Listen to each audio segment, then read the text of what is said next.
Operation सिंदूर के बाद से पाकिस्तान की हालत खराब है। उसने भारत पर हमले की जो कोशिश की, उसकी बहुत बड़ी कीमत पाकिस्तान को चुकानी पड़ी है। पाकिस्तान को अब यह समझ जाना चाहिए कि भारत से टकराना उसके बूते से बाहर है।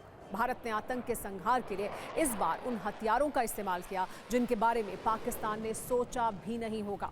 भारत ने पहली बार अपने वो 2 बाहुबली हथियार मैदान में उतारे जिन्होंने पाकिस्तान को उसकी औकात बता दी। अपने पहले युद्धक टेस्ट में राफेल फाइटर जेट ने पाकिस्तान में आतंकी ठिकानों पर ऐसी स्ट्राइक की जिसका कोई जवाब पाकिस्तान के पास नहीं था। कल रात पाकिस्तान ने भारत के 15 शहरों में हमलों की कोशिश की। हालांकि इस हमले को भारत के S-400 सुदर्शन चक्र ने नाकाम कर दिया। डिफेंस सिस्टम S-400 का भी भारत ने पहली बार इस्तेमाल किया है। भारत के इन 2 बाहुबलियों ने पाकिस्तान की हिम्मत पूरी तरह से तोड़ दी है।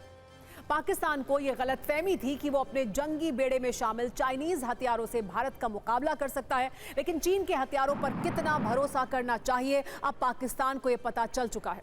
चीन से खरीदे गए हथियार पाकिस्तान के लिए कबाड़ से ज्यादा कुछ नहीं है। पाकिस्तान जिस चाइनीज एयर डिफेंस सिस्टम को अपना सुरक्षा कवच मान रहा था, वो भी कबाड़ ही निकला। पाकिस्तान ने चीन से 2021 में HQ-9 एयर डिफेंस सिस्टम खरीदा था। पाकिस्तान को यह उम्मीद थी कि यह डिफेंस सिस्टम उसे हर तरह के हमलों से बचाएगा, लेकिन यह चाइनीज सिस्टम ऑपरेशन सिंदूर के दौरान भारत के मिसाइल हमलों को रोकने में नाकाम रहा। भारत ने आतंकी ठिकानों पर 24 मिसाइल अटैक किए, लेकिन पाकिस्तान का मिसाइल डिफेंस सिस्टम एक भी मिसाइल को नहीं गिरा पाया, क्योंकि इसका रडार सिस्टम और मारक क्षमता बहुत कमजोर है, जिससे पाकिस्तान ये समझ चुका है कि हथियारों के नाम पर चीन ने उसे चूना लगा दिया है। अब पाकिस्तान में भी यही सवाल पूछा जा रहा है कि एयर डिफेंस सिस्टम काम क्यों नहीं कर रहा था। पाकिस्तान के लोग खुद ही अपने डिफेंस सिस्टम का मजाक उड़ा रहे हैं।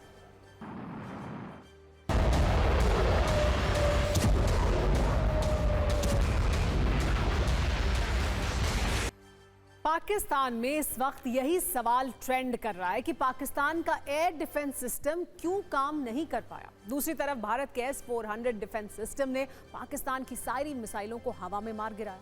अब पाकिस्तान को भारत के बाहुबली हथियारों के आगे अपने चाइनीज हथियारों की हैसियत समझ आने लगी है। भारत को रूस से S-400 सुदर्शन चक्र डिफेंस सिस्टम मिला है, जो दुश्मन देशों के मिसाइल, ड्रोन, रॉकेट लॉन्चर और फाइटर जेट्स को कुछ सेकंड में ही तबाह कर देता है। S-400 सिस्टम की अलग अलग मिसाइलों के साथ 40 से 400 किलोमीटर की तक की रेंज है। दूसरी तरफ चाइनीज HQ-9 की अधिकतम रेंज 125 किलोमीटर है। कल रात पाकिस्तान ने भारत के कई शहरों को निशाना बनाने की कोशिश की, लेकिन एक साथ 36 टारगेट को मार गिराने की S-400 की क्षमता ने पाकिस्तान का हर अटैक फेल कर दिया। S-400 डिफेंस सिस्टम 10 मीटर से लेकर 60 किलोमीटर की ऊंचाई तक दुश्मन की मिसाइल और जेट्स को गिरा सकता है।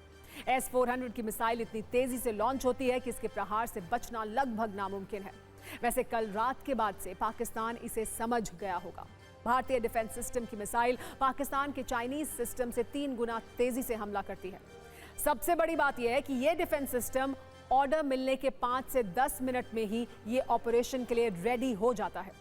S-400 सिस्टम अपने सर्विलांस रडार के जरिए अपने ऑपरेशनल एरिया में एक ऐसा सुरक्षा घेरा बनाता है जिसे भेद पाना बहुत मुश्किल है। जैसे ही इस घेरे में कोई मिसाइल या फाइटर जेट आता है, इसका गाइडेंस रडार टारगेट की पोजीशन पता कर काउंटर अटैक के लिए मिसाइल लॉन्च करता है और दुश्मन का हमला हवा में ही बेदम हो जाता है। भारत ने 2018 में रूस के साथ S-400 मिसाइल डिफेंस सिस्टम की खरीद के लिए एक समझौता किया था। भारत ने रूस से जब समझौता किया तो अमेरिका की तरफ से भारत पर काफी दबाव बनाया गया। भारत पर प्रतिबंध लगाने की धमकी दी गई, लेकिन भारत ने अपनी सीमाओं को सुरक्षित करने के लिए S-400 खरीदा, जिसकी ताकत के सामने आज पाकिस्तान ने घुटने टेक दिए हैं।